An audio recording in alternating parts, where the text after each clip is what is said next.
ஸ்ரீராம் எப்படி பார்க்குறீங்க இந்த விஷயத்தை? அதாவது இது வந்து அன்கான்ஸ்டிடியூஷனல்னு கான்சர்ன் சொன்னாங்க. இந்த பில் கோர்ட் சொல்லிச்சு. அப்போ இதை வந்து தண்டனை கொடுக்கணுமா அதெல்லாம் கேட்டார். அப்போ இந்த பில் பார்லிமெண்ட்ல வரும்போது டிஎம்கேவோட ஸ்டாண்ட் என்னவா இருந்தது? அது அகைன்ஸ்டா ஓட் பண்ணீங்களா? இல்ல இல்ல நீங்க பண்ணல. இல்ல நீங்க வெளிநடப்பு செஞ்சீங்களா? கம்யூனிஸ்ட் பார்ட்டி ஆஃப் சிபிஐஎம் தவிர எந்த பார்ட்டியும் இந்த பில்லை வந்து அவங்க வந்து எதிர்க்கல. அப்படியா இருந்தா நீங்கள் எல்லாரும் ஆதரித்து தான் இந்த பில்லை நீங்க பார்லிமெண்ட்ல பாஸ் பண்ணீங்க. உங்களுக்கு ரெக்கார்ட்ஸ் இருக்கு. நீங்க அகைன்ஸ்டா ஓட் பண்ணல, நீங்க வெளிநடப்பு செய்யல, நீங்க அமைதியாக இருந்தே. அப்படின்னா அமைதி என்றால் நீங்களும் அதை வரவேற்றீங்க. இப்போ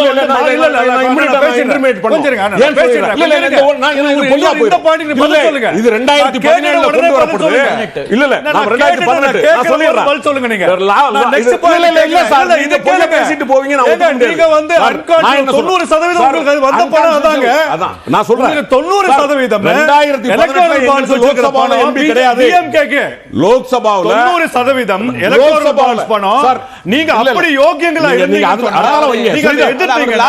ஒரு பைசா வச்சிருக்க கூடாது.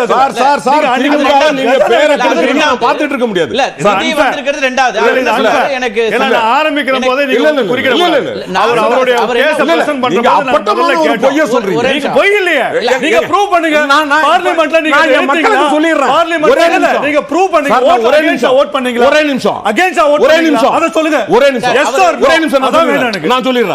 சார் 2018 எங்களுக்கு லோக்சபாவில் எம்பி கிடையாது. ஒன்னு. ரெண்டாவது, it was brought as a money bill. அது நிதி மசோதாவாக கொண்டு வரப்பட்ட காரணத்தினால் ராஜ்யசபாவில் அதற்கான விவாதங்கள் நடக்கவில்லை. எனவே அங்க திமுக வாக்களிக்க வேண்டிய அவசியம் இல்லை. ஆனால் 2018 இதை கொண்டு வந்த போது மாண்புமிகு கழக தலைவர் தளபதி மு.க. ஸ்டாலின் அன்றைக்கு எதிர்க்கட்சி தலைவராக இருந்தவர், அவர் கொடுத்த அறிக்கைகள் அத்தனையும் பத்திரிகையில் இருக்கிறது. இது கருப்பு பணத்தை வலுப்படுத்தும், இது கூடாது என்று நாங்கள் சொல்லி இருக்கிறோம். எனவே வாக்களிக்க வேண்டிய அவசியம் திமுகவிற்கு இல்லை. நாங்கள் எதிர்த்து அதுக்கான வாய்ப்பே இல்லை. இப்போ உங்ககிட்ட எலக்ட்ரல் பாண்ட்ஸ் இருக்கா இல்லையா? அது ரெண்டாவது. உங்க கன்வீனியன்ஸ்க்கு பேசக்கூடாது. நீங்க வந்து 90% எப்படிங்க ரெண்டாவதா இருக்க முடியும்? தவறு என்று சொன்னால் எந்த கட்சி தவறு என்று சொல்கிறதோ ஒரு ரூபா கூட அந்த எலக்டோரல் பாண்ட்ஸ்ல வெச்சு கூடாது. 90% இந்த கட்சி டிஎம்கே ஓட ஃபண்ட்ஸ் எலக்டோரல் பாண்ட்ஸ்ல வருவது. உங்க புள்ளிக்கு தான் நான் வர்றேன். முதல்ல நீங்க சொன்னது தவறான கருத்து. தவறான கருத்து இல்ல. காங்கிரஸ் எடுத்துக்கோங்க. எல்லா பார்ட்டியும் சிபிஎம் தவிர எல்லா பார்ட்டியும் இந்தி கூட்டணி அனைத்து பார்ட்டியும் சார். அவர் தவறான கருத்துகள் இல்லவே இல்லை. அவங்க எம்பி இல்ல, அதனால பேசாம இருந்தாங்க. மட்டும் இல்லங்க, காங்கிரஸ் இருக்கு, இந்திய கூட்டணி எல்லாமே இருக்குங்க. கம்யூனிஸ்ட் பார்ட்டியை தவிர கம்யூனிஸ்ட் பார்ட்டியை தவிர அது ஃபேக்சுவலா சரி பண்ணிடுவோம். ஓகே, நான் இந்தி கூட்டணி சொல்லிட்டேன். இந்தி கூட்டணில சில கட்சிகள் சொல்லுங்க, திமுக நம்ம சொல்ல முடியாது. எம்பிக்கள் சொன்னதனால அது கரெக்ட். அப்ப இந்த கேள்வி பதில் கேளுங்க. எஸ், கட்டாயம் 90% இன்கம் நீங்க எதுக்கு அந்த so called black money or unscrupulous money அல்லது அந்த மாதிரியான மோசமான பணத்தை ஏன் திமுக வைத்துக் கொண்டிருக்கிறது என்ற கேள்விக்கு அவங்க பதில். முதல் பார்ட் அதை கரெக்ட் பண்ணிக்கிறோம். இரண்டாவது பார்ட்டுக்கு அவங்க பதில் சொல்லுவாங்க. நீங்க இதுல பாத்தீங்கன்னா ஃபேக்சுவலி இதுல பாத்தீங்கன்னா பாஜகவுக்கு கிடைக்கிற ஃபண்ட் வெறும் 52%, பிஆர்எஸ்க்கு 80% எலக்டோரல் பாண்ட்ஸ், டிஎம்சிக்கு 93% எலக்டோரல் பாண்ட்ஸ். எப்படி சொல்றீங்க? என்னங்க ஃபண்ட் அவங்க வந்து அவங்களோட ஒட்டுமொத்த இன்கம்ல சொல்றேன். 83% அன்சோர்ஸ் இல்லாத இன்கம். காங்கிரஸுக்கு 63%. யாருக்கு எவ்வளவு வந்ததுங்கிற டேட்டாவும் சொல்லாமே. கரெக்ட். மொத்தம் அந்த 11% முக்கியம். நமக்கு வேணுங்கிற போது பர்சன்டேஜ் காட்டுவோம், நமக்கு இல்லனா நம்ம அமௌண்ட காட்டுவோம். ரெண்டுமே பேசலாம். அது கரெக்ட். ரெண்டுமே பேசலாம். பாஜகவுக்கு அதிகமான வந்த பணம். அதுதான் இப்ப பிரச்சனையே. எங்களுக்கு பணம் வரல. எங்களுக்கு பணம் எல்லாம் வந்திருந்தால் எங்களுக்கு இது ஒண்ணும் பிரச்சனை கிடையாது. அதனால பணம் வராதனால இது எங்களுக்கு பிரச்சனையாக தோன்றுகிறது. பிஜேடிக்கு 90%.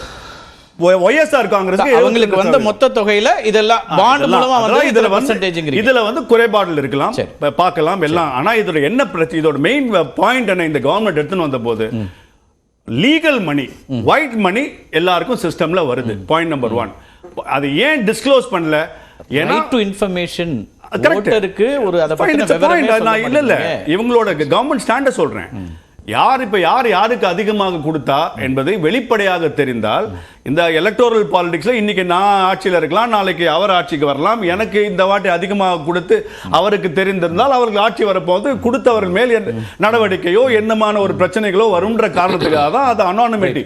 அதுக்கும் அந்த ரைட் இருக்கு as an individual. நான் யாருக்கு என்ன நீங்க சொல்லக்கூடிய எல்லாமே இருக்கு. இதுல யார் எங்களை கேள்வி கேட்கலாம், யாருக்கு ரைட்ஸ் இருக்குன்னு கேக்குறீங்க. கட்சிகளுக்கு விட்டுறலாம். உச்சநீதிமன்றம் கேள்வி கேக்குது. உச்சநீதிமன்றம் தீர்ப்பு சொல்லுது, மத்திய அரசு கொண்டு வந்த ஒரு சட்டம் அது சட்டத்திற்கு புறம்பானது, அன்கான்ஸ்டிடியூஷனல் உச்சநீதிமன்றம் சொல்லுது. அப்ப யாருக்கு அது பின்னாடி? உச்சநீதிமன்றம் பல காலத்துல எல்லா கவர்மெண்ட்லயும் பார்த்து எல்லாமான விஷயத்துக்கும் அதோட வேர்டிக்ட கொடுத்திருக்கு.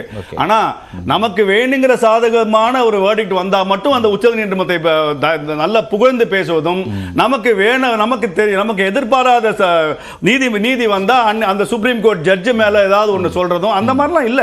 இது இந்த கவர்மெண்ட் வந்து இதை வரவேற்று இதை வந்து அக்செப்ட் பண்ணிருக்காங்க. ஆனா இந்த பாயிண்ட்ஸ் எல்லாத்தையுமே சுப்ரீம் கோர்ட் ஆன்சர் பண்ணனும்னு சொல்லிருக்கு. பின்னாடி வந்து பார்த்தா 90% யாருக்கெல்லாம் பணம் வருதோ அந்த கட்சிகள் தான் கருத்தை எடுத்துக்கிறேன். திருமணி நான் வரேன், ஜோதிமணிகள்ட்ட கேட்டு உங்கள்கிட்ட நிறைவா வரேன்.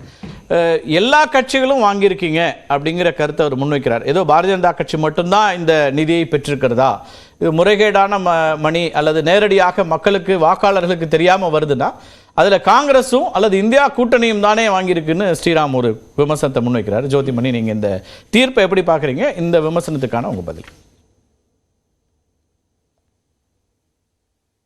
முதல்ல இந்த எலக்ட்ரல் பாண்டு என்னன்னு நம்ம பார்ப்போம். பாரதிய ஜனதா கட்சி, நரேந்திர மோடி அரசாங்கம் கொண்டு வந்த இந்த எலக்ட்ரல் பாண்ட் என்ன? இந்த எலக்ட்ரல் பாண்டுங்கிறது ஃபர்ஸ்ட் அவங்க என்ன சொல்றாங்கன்னா, SBI வங்கி மட்டும்தான், ஸ்டேட் பேங்க் ஆஃப் இந்தியா வங்கி மட்டும்தான் இந்த எலக்ட்ரல் பாண்டை வச்சிருக்கோம், அதை நம்ம பர்ச்சேஸ் பண்ணலாம்னு சொல்றாங்க. இரண்டாவது, அந்த பர்ச்சேஸ் பண்றவங்க யார் பர்ச்சேஸ் பண்றாங்க, எந்த கட்சிக்கு கொடுக்குறாங்க அப்படிங்கறத வந்து டிக்ளேர் பண்ண வேண்டிய தேவையில்லை, அது ரகசியமானது, அது வந்து தகவல் உரிமை சட்டத்துப்படியோ இல்ல வேற யாரோ கேட்க முடியாது அப்படின்னு ஒரு சட்டத்தை கொண்டு வராங்க பாரதிய ஜனதா கட்சி. அண்ணன் கான்ஸ்டாண்டின் அவர்கள் சொன்னது போல அது மணி பில், அதனால அது யாரும் ஓட்டெடுப்புக்கு போடுறதில்லை. இந்த அரசாங்கம் வந்து எல்லா பில்லையும் மணி பில்லா தான் கொண்டு வராங்க. அந்த அளவுக்கு வந்து நாடாளுமன்றத்திலேயும் இவங்க சட்டத்தை முடக்குறாங்க. காங்கிரஸ் கட்சி இந்த பில்ல 2017 இருந்தே மிக கடுமையாக எதுக்குது. அருண் ஜேட்லி தான் அதை டிஃபெண்ட் பண்றாரு. 2019 அதுக்கப்புறம் 3 முறை காங்கிரஸ் கட்சி தேர்தல் கமிஷனை சந்திச்சு இது வந்து ரொம்ப தவறான ஒரு சட்டம், இதை வந்து நீங்க ஏற்றுக்கொள்ள கூடாதுன்னு நம்ம சொல்றோம். அதற்கப்புறம் 2019 ராகுல் காந்தி தொடர்ச்சியாக வந்து பாரதிய ஜனதா கட்சி புதிய இந்தியாவில் கரப்ஷன் பண்றதுக்கும் கமிஷன் வாங்குறதுக்குமான டூலா இந்த எலக்ட்ரல் பாண்ட் இருக்குதுன்னு அவர் சொல்றாரு. அதுதான் இன்னைக்கு வைரலா போயிட்டு இருக்குது எல்லா பக்கமும்.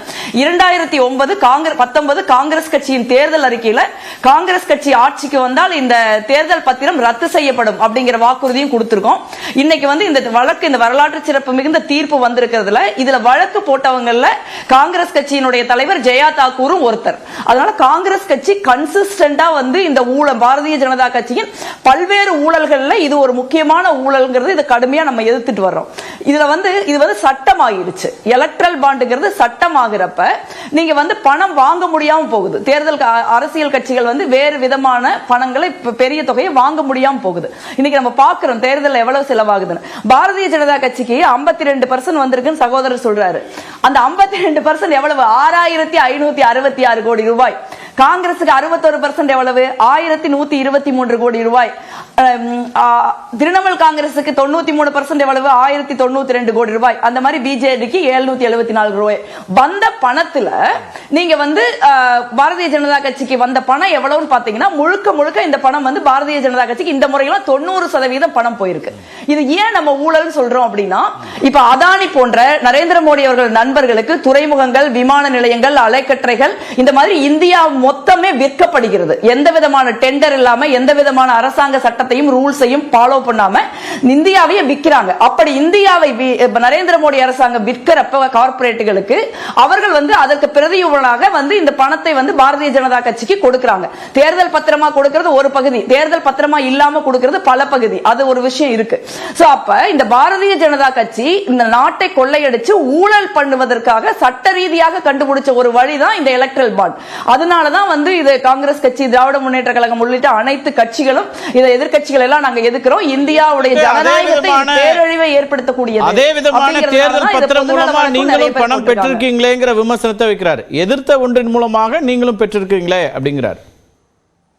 கார்த்தி, அதுதான் நான் விளக்கம் சொல்லிட்டேன். தேர்தல் பத்திரங்கள் மூலமாக மட்டும்தான் இந்த மாதிரி தொகையை பெற முடியும் என்று பாரதிய ஜனதா கட்சி சட்ட திருத்தம் கொண்டு வந்து விட்டது. அதனால வந்து அரசியல் கட்சிகளுக்கு வேற வழி கிடையாது. அதுதான் நான் சொல்றேன். இதுதான் நாங்க கடுமையா எதுக்குறோம். தேர்தல் பத்திரங்கள் மூலமா வாங்குறது தப்பு கிடையாது, ஒரு நிமிஷம்.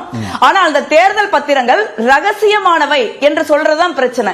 ஏன் நீங்க அதானி கிட்ட காசு வாங்குறீங்கன்னு உலகத்துக்கு தெரிஞ்சு போயிடும். இந்தியாவை வித்து அதுல ஊழல் செஞ்சு அந்த பெருமுதலாளிகளிடமிருந்து நீங்கள் பணம் வாங்குகிறீர்கள் அப்படிங்கிற உண்மை உங்களுடைய ஊழல் உலகத்திற்கு தெரிந்து விடுங்கிறதுனாலதான் அதை ரகசியம் சொல்றீங்க. அந்த இடத்துல தான் பிரச்சனை வருது. அதுதான் சுப்ரீம் கோர்ட் இன்னைக்கு தெளிவா சொல்லிருக்காங்க. நீங்க ரகசியம் ஏன் சொல்றீங்க? அது வந்து அரசியல் சட்டத்திற்கு புறம்பானது. நீங்க வந்து 19A பிரிவின்படி அது தவறானது.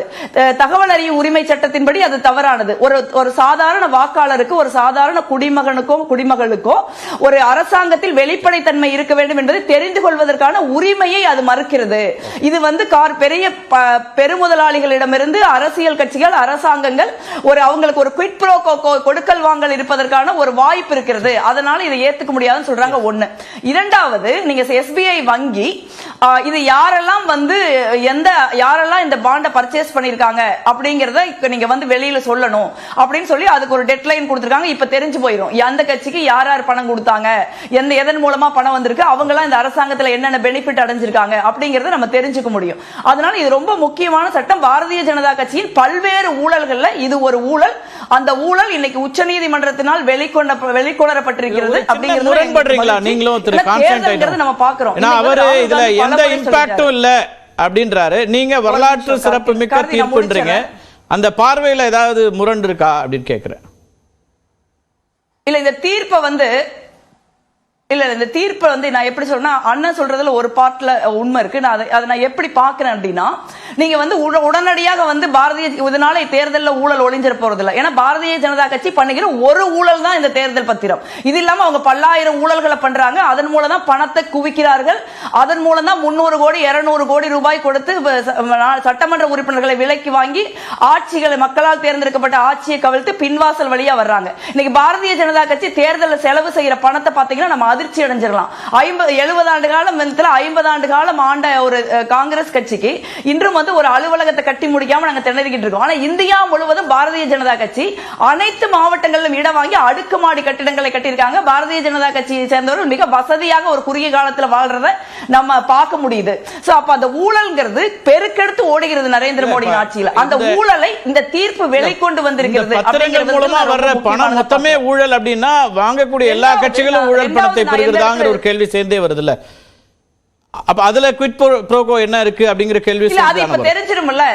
இப்ப எதிர்கட்சி இல்ல குவிட் ப்ரோகோ இருக்கு எந்த கட்சியா இருந்தாலும். நான் என்ன சொல்றேன், காங்கிரஸ் கட்சி இதை ஏன் எதுக்குறோம், நாங்க தொடர்ச்சியா இதை ஏன் எதுக்குறோம், இந்தியா கூட்டணியில் இருக்கிற எல்லா கட்சிகளுமே இதை நாங்க எதிர்த்திருக்கோம். அது ஏன் நாங்க எதுக்குறோம் அப்படின்னா, இதுல எங்களுக்கு உடன்பாடு இல்லை. ஏன் நீங்க வந்து எங்களை வற்புறுத்துறீங்க, நாங்க யார் காசு கொடுக்குறாங்க நாங்க வெளியே சொல்லிட்டு போறோம்னு நாங்க சொல்றோம்.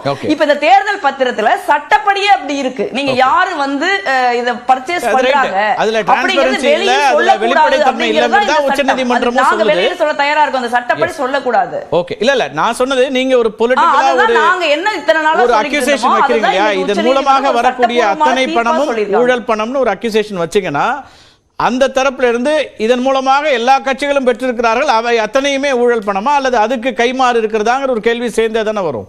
அதை கேட்கிறேன் நான். இல்ல, எல்லா கட்சியும் எவ்வளவு பணம் வாங்கியிருக்காங்க நீங்க பாருங்க. ஒரு தேர்தல், ஒரு அரசியல் கட்சிகள் நன்கொடை பெற்று தான் வந்து தேர்தல்ல வந்து நம்ம தேர்தல்ல போட்டியிட முடியும். ஒவ்வொரு முறையும் தேர்தல் வர்றப்ப 5 ஆண்டு காலம் அரசியல் கட்சிகளை நடத்த முடியும். சட்டமன்ற தேர்தல்களில் போட்டியிட முடியும், உள்ளாட்சி தேர்தல்களில் போட்டியிட முடியும். அரசியல் கட்சிகள் வந்து ஒரு பிசினஸ் என்டைட்டி கிடையாது. we are not business firms. So இது பொதுவாவே வந்து உலகெங்கும் அரசியல் கட்சிகள் நன்கொடைகள் வாங்கித்தான் நம்ம தேர்தலை எதிர்கொண்டிருக்கோம். இதுல ஒண்ணும் பொய் கிடையாது. இதுதான் நடைமுறை. இது நம்ம எல்லாருக்குமே தெரிஞ்சதுதான். ஆனால் அப்படி வந்து இதுவரைக்கும் வெளிப்படையா இருந்த ஒரு பணத்தை இந்த ஏன் வந்து பாரதிய ஜனதா கட்சி ஒரு ரகசியமா மாத்துறாங்க? ஏன்னா அது ஊழல்ங்கிறது தான் நம்மளுடைய குற்றச்சாட்டு. இரண்டாவது, ஏன் வந்து அரசியல் கட்சிகள்ல கிட்டத்தட்ட 90% பணம் வந்து பாரதிய ஜனதா கட்சிக்கு மட்டுமே போயிருக்கு. ஏன் அப்படி போகுது? அப்ப 90% பணம் பாரதிய ஜனதா கட்சிக்கு மட்டுமே போகுது. அப்படிங்கிறதுனால அதானி போன்ற பெருமுதலாளிகள், நரேந்திர மோடியின் நெருங்கிய நண்பர்கள் மிகப்பெரிய ஊழல்ல இந்த நாட்டில் ஈடுபடுறாங்க. அப்படிங்கிறனால ரெண்டையும் இணைச்சு நம்ம பார்க்க வேண்டி இருக்குல்ல. சரி, ரைட், பேசலாம்.